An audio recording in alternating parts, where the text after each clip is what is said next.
The corporate bro code, the only code you'll ever need. The other day, I was sitting on my couch and I was looking across the living room at my younger kids. They were just staring at the TV, completely hypnotized. I was terrified, to be honest. Has it ever happened to you? If you follow this channel, you know I'm a corporate guy. Every day, I spend time building products which automate tasks, reduce friction, and then make the digital world perfectly seamless.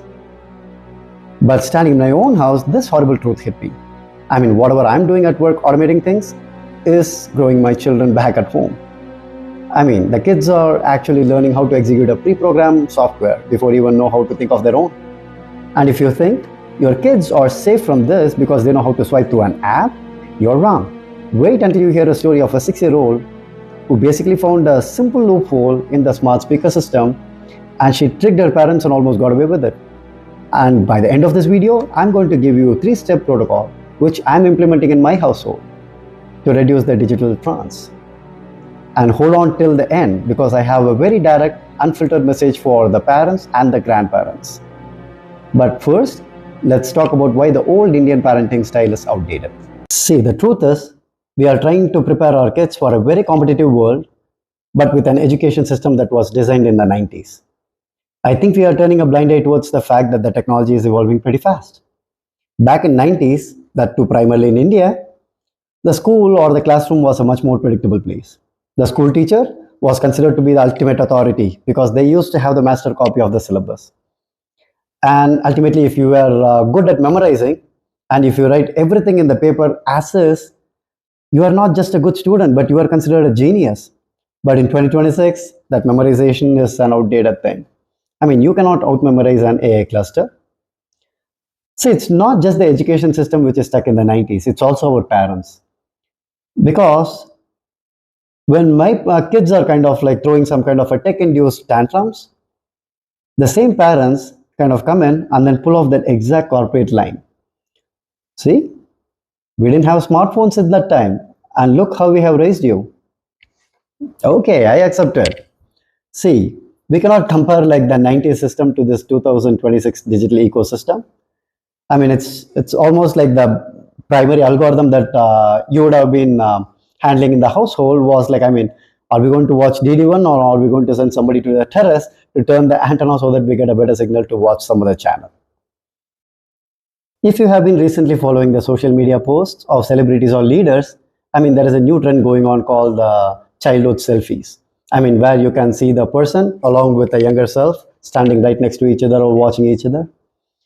I mean, I even tried that. You wouldn't believe, like I looked like young Shahid Kapoor. But as a tech insider, right? I mean, it just makes me wonder as to how good the software has become in predicting what we want to see. I mean, it just wants to keep us swiping. See, there is this whole thing called a predictability pandemic, which is happening right now. Think of it this way. You open your phone, and then when you go to an email application, and then like you are going to respond to somebody, and there is a pre-selected text that says that hope you're doing well, you click the send button. What's happening there? You didn't do anything. The algorithm did everything for you. And I'm talking about adults here, right? But think of the same thing when it happens to the young kids, right? I mean, we sign them up for online classes and then online tuitions, everything. But what we are really signing them up is to be a predictable audience. And here is the ultimate corporate hypocrisy. Okay, the same grandparents who kind of like fight with us when we kind of give the phone for our kids for 15 minutes to watch or having a crisis on their own. They are kind of hypnotized in their own world of watching all those WhatsApp forward messages. And the funny thing is, like, I mean, you would have also had the personal experience. Your parents, possibly sitting in the living room, will be swiping through their WhatsApp messages and then like forwarding a hi, good morning message with all those flashy emojis to the 100 different groups. And we are Indian parents. I mean, how do we solve this? The same way we do at our jobs. Go register our kids to some AI tracking a tech platform which has this capability of tracking your child's behavior and their attendance. So once, let's say like you are receiving a cognition score of like 100, like you are going to be like so ecstatic that you have achieved something great in your life. Fun incident is like there was a kid who kind of tricked that system too with a human-sized teddy bear, and he still got 100%. See, we are trying to weaponize this technology against the kids just to make them become more compliant.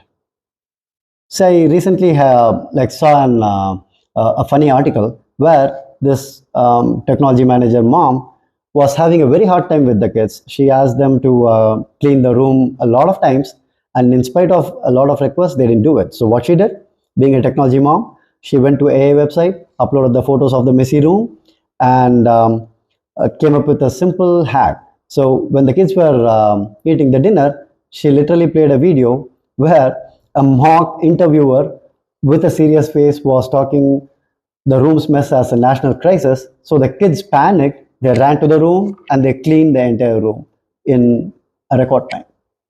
So now what happened here? Think about this for a second, right? I mean, the kids didn't learn any life lesson there. It was more or less like a panic compliance to satisfy the leadership, right? So that's the ultimate corporate skill that we learn after 20 years of experience working in a company. And these kids learned that ultimate corporate survival hack. I mean, talking about the parents one side, don't think the kids are like any lightweights here. I mean, they are trying to do their fair share too. I mean, there was a recent story about almost a 6-year girl, I think, who, tricked their parents and then almost got away with it. That's the scariest part in it.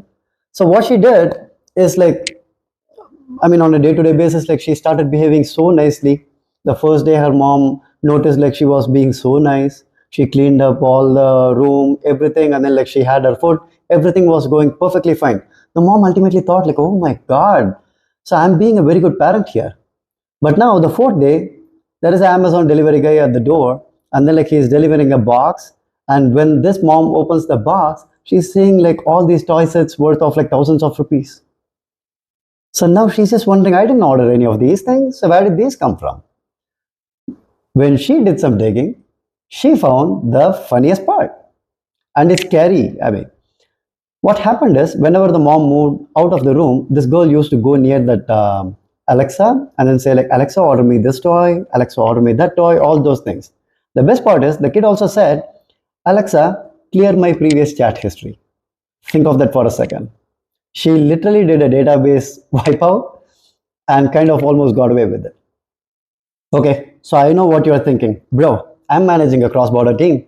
I mean, if an AI companion can keep my child quiet during my status calls, I would take it. I know that. The temptation is real. See, here's what's happening. See, the tech giants are building virtual avatars.